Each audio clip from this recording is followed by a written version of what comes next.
Party ఎలా ఉంది? ముందు ఎంపీ ఎలక్షన్స్ ఉన్నాయి. సో మొన్న గెలిచిన జోష్లో ఉన్నారా, లేకపోతే ఎంపీలు వస్తాయా రావన్న టెన్షన్లో ఉన్నారా? ఎలా ఉంది పార్టీలో పరిస్థితి?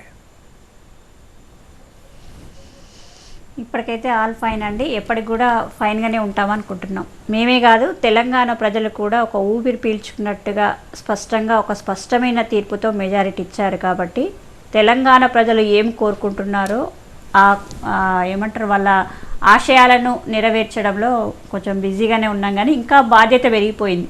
అధికారం వచ్చిన తర్వాత బాధ్యత పెరిగిపోయింది కాబట్టి ఆ దిశగా పనిచేస్తున్నాము.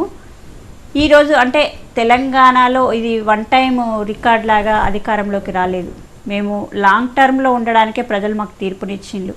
దాదాపు ఒక 4-5 పర్యాయాలు కూడా మేము అధికారంలో ఉండడానికి వచ్చాం. కాబట్టి ఇప్పుడు వచ్చే అంటే అధికారంలోకి వచ్చినాక 3 నెలలకు వచ్చే ఎలక్షన్స్ కోసం మాకేమో వస్తే ఆ సీట్స్ రావా అనే బాధ ఏం లేదు. 100% ఇప్పుడున్న పరిస్థితులలో ప్రాంతీయ పార్టీ అయిన బీఆర్ఎస్ పరిస్థితి ఏ రకంగా ఉంది, లేకపోతే నేషనల్ పార్టీ అయిన బీజేపీ పరిస్థితి తెలంగాణలో ఏ రకంగా ఉందో అందరికీ స్పష్టంగా అర్థమైంది. కాబట్టి ఈరోజు తెలంగాణ ప్రజలు ఏం కోరుకుంటున్నారో మళ్ళీ ఆ రకమైన తీర్పునివ్వబోతున్నారు. 100% మేము కాంగ్రెస్ పార్టీ 15-16 స్థానాలు ఖచ్చితంగా గెలవబోతున్నామని చెప్తున్నాను. అంటే ఓకే, ఏవైతే 6 గ్యారంటీలు అంటూ ఒక ప్రచారాస్త్రంగా ప్రధానాస్త్రంగా మీరు వచ్చారో 6 గ్యారంటీలు మీరు ఖచ్చితంగా మెడలో కత్తిలాగా వేలాడుతూనే ఉంటాయి మీకు ఎప్పటికీ. సో మీరు వాటిని కంప్లీట్గా అనుకున్నట్లుగా కంప్లీట్ చేస్తారా అండ్ సకాలంలో పూర్తి చేస్తారా? దాన్ని మెడ మీద కత్తిలాగా ఫీల్ కావట్లే.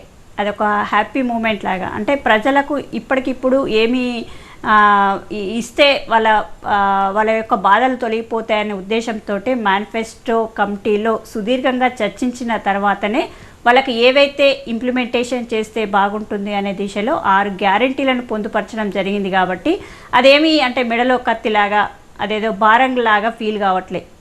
సో రవల్ రెడ్డి గారు, ఓకే అంతా పాజిటివ్గానే వెళ్తుంది అని అంటున్నారు. ఎంపీ ఎలక్షన్స్లో మరి మీరు ఎలా ముందుకెళ్తున్నారు? దేన్ని మీరు ప్రజల్లోకి తీసుకెళ్లాలనుకుంటున్నారు? ఎంపీ ఎలక్షన్స్ అంటే కేంద్రం నుండి గతంలో 10 సంవత్సరాలుగా మనకు ఏ రకంగా బైఫర్కేషన్ అంశాల విషయంలో కానీ లేకపోతే మిగిలిన ఫండ్స్ విషయంలో కానీ ఏ విధంగా తెలంగాణ ప్రజలకు అన్యాయం చేశారు కేంద్రం అనే రీతిలో దాన్ని ప్రధాన ఎజెండాగా తీసుకెళ్ళబోతున్నాం. ఇంకొకటి ఏంటంటే ఈరోజు గతంలో 10 సంవత్సరాలు ఉన్న బీఆర్ఎస్ పార్టీ కానీ బీజేపీ పార్టీ కానీ రెండు ఒకటై తెలంగాణ ప్రజల నెత్తిలో శటగోపం పెట్టిందనే విషయాన్ని స్పష్టంగా నీళ్ళ విషయంలో కానీ నిధుల విషయంలో కానీ ప్రాజెక్టుల విషయంలో కానీ ఉద్యోగాల కల్పన విషయంలో కానీ ప్రతి దానిలో కూడా ఇద్దరు కలిసి దగా చేసిళ్ళు అనే విషయంలో స్పష్టంగా తెలంగాణ ప్రజలకు వివరించబోతున్నాం. ఇప్పటికే ఆల్రెడీ అర్థమైంది. కాబట్టి అదే ప్రధాన ఎజెండాగా మేము ఎలక్షన్లోకి వెళ్ళబోతున్నాము. తెలంగాణ ప్రజలు కూడా ఈ 10 సంవత్సరాలుగా ఈ 2 పార్టీల యొక్క పాలన చూసిండ్రు. కాబట్టి ఆ 2 పార్టీల పాలన వద్దనుకుంటున్నారు.